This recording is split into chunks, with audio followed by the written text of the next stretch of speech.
I got a tour of this, my blood just boiled as a taxpayer. Originally proposed at $11 million, bonded for $13 million. The first round of construction bids came in at $18 million. Incredibly, the road salt shed was left out of the bid.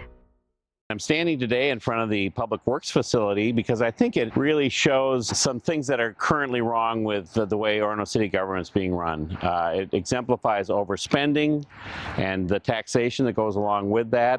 It exemplifies lack of transparency and lack of public involvement in significant decisions affecting the community. And it also exemplifies moving money from one pocket to the other to pay for cost overruns on this facility. In doing some research on this facility, which was really quite difficult. There's not a lot in the official public record about it, but there was talk a few years ago about adding 20% space to the current facility. And actually, I think I found something that said there was an estimate of about $875,000 to pay for that, a 20% addition to the current facility.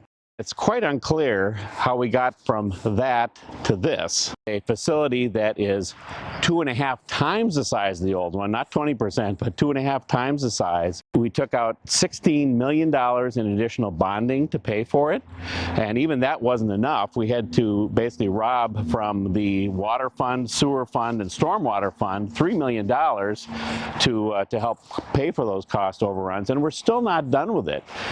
Near as I can tell, we spent close to $20 million on this facility, and another $1.5 million to $2 million needs to be spent to finish it. What we're left with is a giant overbuilt facility for which there wasn't a clearly expressed need and certainly no public involvement in the decision-making process to build it. A ton of debt, double the amount of debt that we had, and then you add the $3 million that needs to be paid back to those city funds. We're still going to need to finish it with another couple $1 million.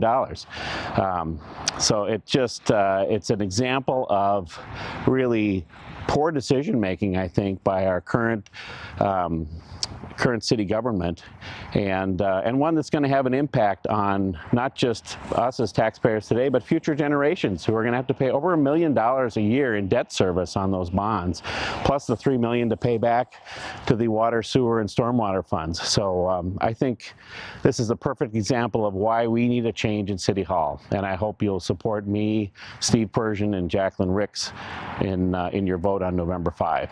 Thanks very much.